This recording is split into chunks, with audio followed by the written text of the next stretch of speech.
सामने है, तो उसकी तरफ मैं अब आती हूँ।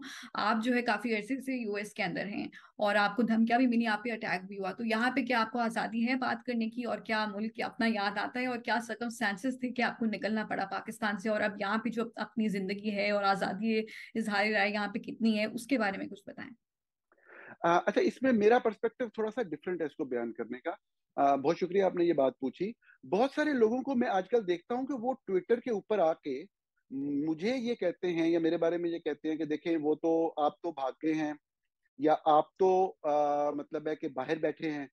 तो मैं हैरान होता हूँ और मैं हंसता हूँ। ये वही लोग हैं जब इनकी अपनी पार्टी हुकूमत में होती थी और जब एक ताकतवर इदारे का एक बहुत ज्यादा खौफनाक तरीके का एक हुक्मरानी का सिलसिला चल रहा था, तो ये बेचारे लोग सांस नहीं ले सकते थे, ये बात नहीं कर सकते थे, ये सोशल मीडिया पे एक लाइन नहीं लिख सकते थे। बहुत सारे सहाफी अपनी नौकरियां बचाने के लिए अपने इदारों के अहकामात की एज इट इज जो कहा जाता था वही पैरवी करते थे। मैं पाकिस्तान में मौजूद था, मैंने एक एक लफ्ज लिखा। मैंने एक्सटेंशन की भरपूर ओपनली मुखालफत की। शायद मैं वाहिद साफी था जिसने इस तरीके से प्रॉपर सोशल मीडिया के ऊपर मुसलसल लिखा। जब मैं एक इदारे का हिस्सा था उस वक्त भी मैंने, हालांकि इदारे की बार बार एक इंस्ट्रक्शन होती थी कि ये चीज करनी है ये नहीं करनी, वो सब कुछ किया। अब आर्मी के पास बहरल इख्तियार है। उन्होंने एक ऐसा तरीका इख्तियार किया कि उन्होंने चंद लोगों को बेरोजगार कर दिया। तो मुझे तो जब मेरी जो नौकरी चली गई, लोग तो नौकरियां होते हुए मतलब है कि पाकिस्तान से निकल गए। मैं तो नौकरी जाने के बाद मैंने अपना इदारा वहां पे स्टेब्लिश किया, मैंने एक साल वहां पे रहा, मैंने अपना काम स्टेब्लिश करने की कोशिश की गई। मेरे घर के ऊपर आईएसआई के रेड्स शुरू हो गए और उसके बाद साफ ज़ाहिर है कोई वहां पे काम करने के लिए नहीं आ सकता था। अल्टीमेटली मुझे एक फेलोशिप ऑफर हुई तो मुझे यहाँ आना पड़ा। पाकिस्तान में रोजगार मेरे लिए बंद कर दिया गया कि मैं किसी तरीके से कमा ना सकूं। किचन चलाना हर इंसान की एक बुनियादी मतलब जरूरत होती है। तो मुझे वो इस हालत में ले आए कि मैं तो जब तक वहां रहा तो ये सारा कुछ करता रहा और मुझे किसी किस्म का कोई फर्क नहीं था वहां पे भी। देखिए, थ्रेट्स थे, हमले हुए, आपके सामने हुए, लेकिन मैं पाकिस्तान को ऑन करता हूँ। मैं वहां पे रह के उनकी आंखों में आंखें डाल के लिख सकता था और लिख सकता हूँ। आज भी अगर मेरे वसाइल या रिसोर्सेज ऐसे हो जाएं कि मैं पाकिस्तान के अंदर रह सकूं या मेरे पास कोई ऐसा रोजगार हो कि मुझे वहां रहने में कोई प्रॉब्लम ना हो, तो मैं उनको फेस कर सकता हूँ। मैं कभी भी ये जस्टिफिकेशन नहीं लूंगा जी मुझे खतरा है, मुझे मार देंगे, ये कर देंगे। मतलब मेरा नैरेटिव, मतलब मेरा बयानिया ये है। मैं नहीं इस चीज को बाय करता कि मैं डर के या खौफजदा होकर यहाँ बैठा हूँ। हाँ, रोजगार का मसला है, ओपनली मैं उसको बता रहा हूँ आपके सामने, ये चीज है। यहाँ पे यकीनी तौर पे एलिया आजादी है, हम जो भी करना चाहें कर सकते हैं। सिर्फ ये खौफ नहीं होता, पाकिस्तान में घर से निकलते हुए खौफ होता था कि यहाँ पे कोई रोक लेगा, यहाँ पे मार देगा और प्रॉब्लम होगा। यहाँ पे आके सबसे बड़ा प्रॉब्लम ये बना कि अकेला होता है आदमी, इंसान को वो दोस्त, वो फैमिली और वो लोग मुयसर नहीं होते अपने आसपास। तो मैं जब से यहाँ पे आया तो 5 6 7 माह के अंदर ही एक अलहदगी, एक तन्हाई और साफ ज़ाहिर है एक PTSD, post traumatic stress disorder एक चीज है। यहाँ के जो साइकेट्रिस्ट हैं उनका कहना है कि जो मेरे पे अटैक हुआ था वहां पे पाकिस्तान में, उसके बाद का इम्पैक्ट है। तो मैं उन्हें कहता हूँ कि मुझे तो कोई चीज याद नहीं, या मुझे कोई चीज डिस्टर्ब नहीं करती उस अटैक के हवाले से। तो वो कहते हैं कि जिस तरह एक आर्मी मैन, एक फौजी जब मैदान जंग में होता है तो उसके साथ कोई चीज होती है, वो जो लाशें या ब्लड देखता है तो उस वक्त वो नॉर्मल होता है, लेकिन जब वो वापस अपने फील्ड में, अपनी स्पेस में, अपने घर आता है तो उस पर उसका इम्पैक्ट होता है। तो मेरे ऊपर अब मैं क्योंकि उस सिस्टम से निकल के बाहर आ गया तो शायद उन चीजों का इम्पैक्ट हुआ, ये थेरेपिस्ट कहते हैं। तो मैं सब ज़ाहिर है कि बहुत ज्यादा पीटीएसडी के हवाले से डिस्टर्ब रहा। मेरे राब्ते ताल्लुक दोस्तों से खत्म हो गए। अमूमन मैं मोबाइल पे नहीं ऑनलाइन रह सकता, फैमिली से राब्ते में नहीं रह सकता। अंडर ट्रीटमेंट रहा हूँ तकरीबन 2 साल। अभी तक भी उस उन्हीं फेजेस से गुजर रहा हूँ। बहुत इसी तरह की ट्रीटमेंट्स जो हैं वो चलती रहती हैं। एक मुश्किल चीज होती है अपने मुल्क से, अपने वतन से दूर रहना, और इतनी मुश्किल होती है कि जो वहां पे बैठ के बात लोग करते हैं कि एक यहाँ पे रंग, रोशनी, या उनको कोई चीज यहाँ नजर आती है कि शायद यहाँ पे कोई बहुत ही साजगार माहौल है रहने के हवाले से या किसी हवाले से, ये बहुत ही एक तकलीफ दह जिंदगी होती है। और जो शख्स भी इस चीज से गुजरता है वो यकीनन एक बात कहता है कि खुदा कभी किसी दुश्मन को भी आ, आप कहें कि इस तरह का वक्त ना दिखाए जितना मुश्किल वक्त ये होता है। लेकिन ऑब्वियसली इंसान को रोजगार के लिए बहुत सारी चीजें करनी पड़ती हैं। वहां पे रहते हुए बहुत आसान था। आखिरी फिक्रा मैं ये कहूंगा कि बड़े आराम से फौज की बात मान ली जाती या उन ताकतवर हलकों की बात मान ली जाती और वही रिपोर्ट किया जाता जो वो कह रहे हैं। तो गाड़ियां भी होती, घर भी होते, बंगले भी होते, रोजगार के मसाइल भी ना होते। तो यहाँ पे आके भी मेहनत करके कमा के खा रहे हैं। कोई ये नहीं कि मतलब है कि जिस तरीके से बहुत सारे लोगों का गुमान होता है, जिनके हक में बात जाती है वो तारीफ करते हैं, जिनके खिलाफ जाती है वो गालियां निकालते हैं, इल्जाम करते हैं। तो यहाँ पे भी आपको बहुत ही ज्यादा मेहनत के साथ वहां से 100 गुना ज्यादा आप कहें कि मुश्किल होता है किसी भी इंसान का रहना या करना। तो बहरहाल आपके सामने ये कैंपेन, आपके सामने आजकल बिल्कुल। भी ये कैंपेन चल रही है मेरे खिलाफ वहां पे।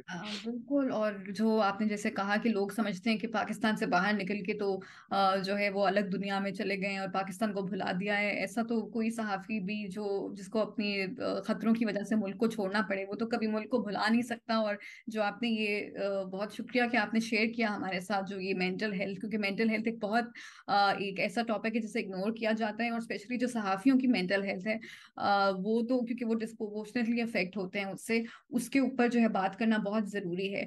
तो आपने जैसे बताया हमें कि जब आप पहले यहाँ पे आए, कितने साल पहले आप आए थे, अगर शेयर करना चाहें। मैं इनफैक्ट मेरे आने का भी एक इशू है कि मेरी फेलोशिप स्टार्ट हो रही थी मार्च के महीने में 2020 में, 2020 में।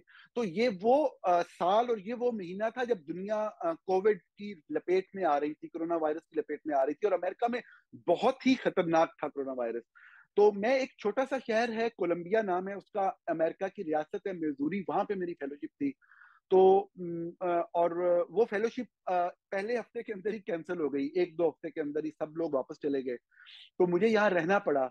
और वो साफ जाहिर है कि वहाँ पे कुछ कम्युनिटी पाकिस्तान के हवाले से भी उस तरह से नहीं थी, और फिर कोई राब्ता लोगों से नहीं रहा। शुरू में मैं सेहतमंद था, मैंने काम किया, और यही फैक्ट फोकस को हमने रीऑर्गेनाइज किया, यहाँ पे रिपोर्टिंग स्टार्ट की।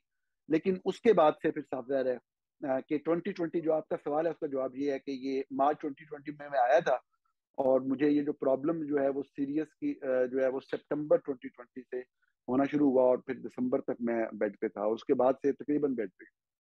सही।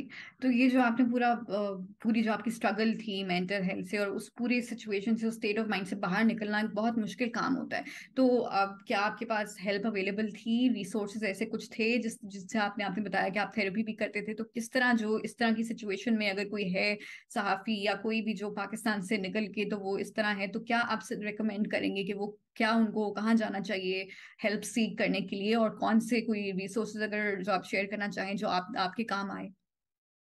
अच्छा, रिसोर्सेज तो देखें, अमेरिका में एक निज़ाम है हेल्थ के हवाले से। आप जब भी आते हैं तो आपकी एक हेल्थ इंश्योरेंस होती है, उसके बगैर आप ना तो बतौर एक स्टूडेंट के, साधारण मैंने फिर बाद में अपनी हेल्थ को देखते हुए बजाय कुछ और करने के, एक जॉब भी मैंने कुछ अर्से बाद शुरू कर दी एक इदारे में, अपने इन्वेस्टिगेटिव जर्नलिज्म से रिलेटेड ही। पिछले दिनों में हमने वो स्विस पेपर्स रिपोर्ट किया था OCCRP के प्लेटफॉर्म से। तो उसके बाद मैंने एक डिग्री भी यहाँ पे की।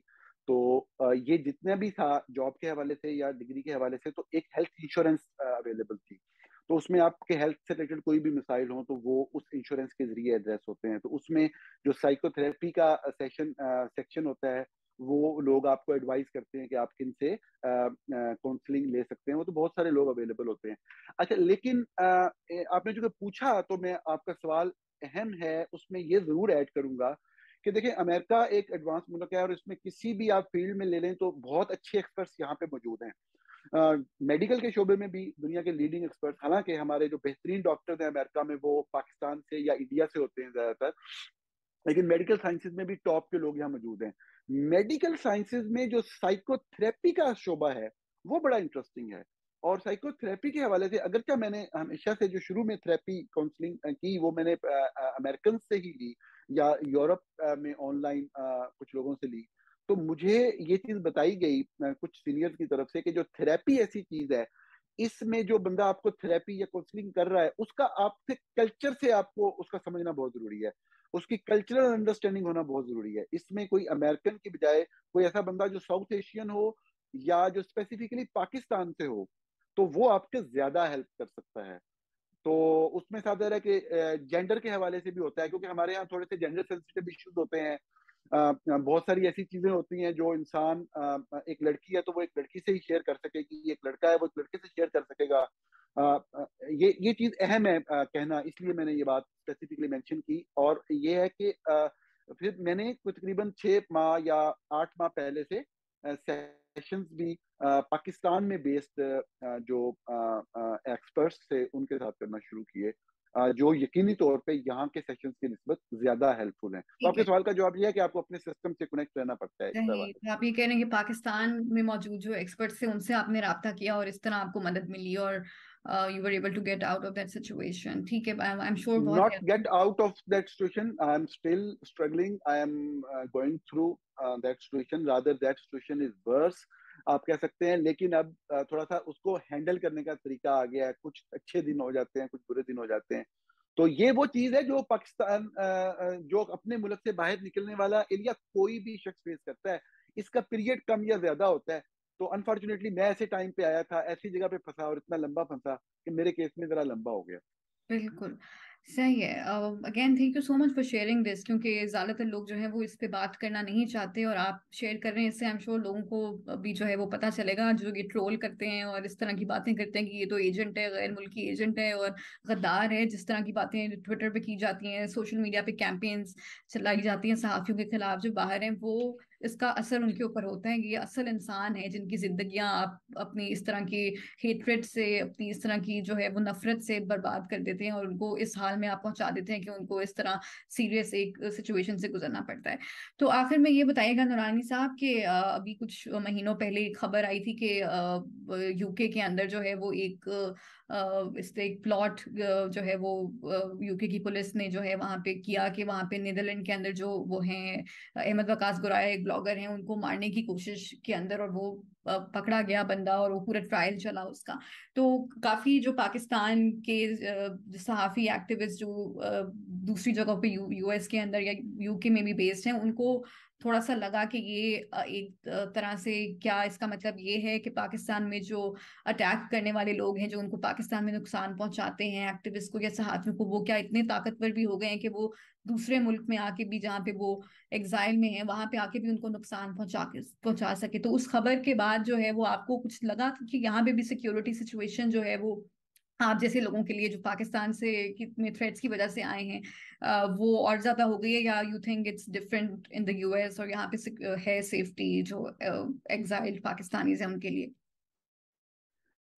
ये देखिए, जो भी लोग पाकिस्तान से बाहर होते हैं उनके बहुत सारे मसाइल होते हैं, जिसमें यकीनी तौर पे सिक्योरिटी का एक इशू भी होता है। हमने देखा कि हमारे सामने पाकिस्तान से बाहर रहने वाले अखबार दी न्यूज़ के सहाफ़ी थे साबिक, साजिद बलोच, उनका कत्ल हो गया यूरोप के अंदर। इसी तरह एक बलोचिस्तान से ह्यूमन राइट एक्टिविस्ट थी, उनका कनाडा के अंदर कत्ल हुआ।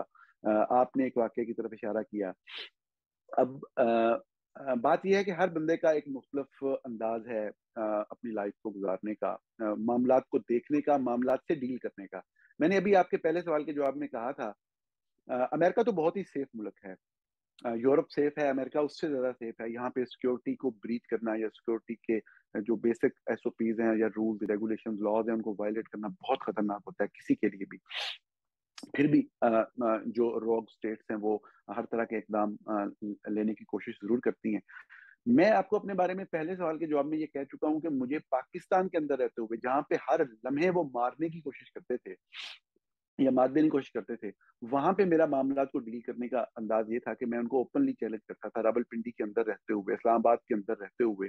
और जो मेरा काम था बतौर सहाफी प्रोफेशनल काम, वो मैं करता था वहां पे। इस खतरे को कभी मैंने जो है इस चीज को कभी अपने जहन पे नहीं सवार किया कि ये क्या कर देंगे या क्या नहीं कर देंगे। जब तक मेरा मामला खाने पीने का, रोजगार का चलता रहा, बतौर इंसान को एक बुनियादी जरूरत थी, तो मैं ये सब कुछ करता रहा। मैंने अपनी जॉब की परवाह भी नहीं की, मैंने किसी पैसे की परवाह नहीं की, मैंने अपना काम करके मुकाबला करने की कोशिश की। तो यहाँ पे जो है इस तरह की चीज अगर कोई हो भी सही, मतलब यहाँ तो बहुत ही ज्यादा आसानियां हैं पाकिस्तान की निस्बत सिक्योरिटी के पॉइंट ऑफ व्यू से सिर्फ। तो मैं तो इस तरह की चीज को वहां कभी खातर में नहीं लाया, तो यहाँ किस चीज को क्या सोचना या क्या करना है। मतलब मैं तो ये कहता हूँ हमेशा वहां पे कि अगर जो पाकिस्तानी हैं, हम पाकिस्तानी हैं ना, हमसे किसी को खतरा हो सकता है, कोई अगर जबरदस्ती से अपनी कोई चीज करवाना चाह रहा है, हमें किसी से खतरा नहीं हो सकता। और जिंदगी आनी जानी चीज है, ये कोई बात नहीं होती कि किसी ने हमला किया और कोई मारा गया था। ठीक है, गोली तो किसी भी जिस्म से गुजर जाती है, चाहे वो एक पीएन का, चपरासी का, या एक गरीब आदमी का जिस्म हो, चाहे एक सहाफी का जिस्म हो, या एक जर्नल का जिस्म हो, ये कोई चीज नहीं होती। जी बिल्कुल सही कहा। बहुत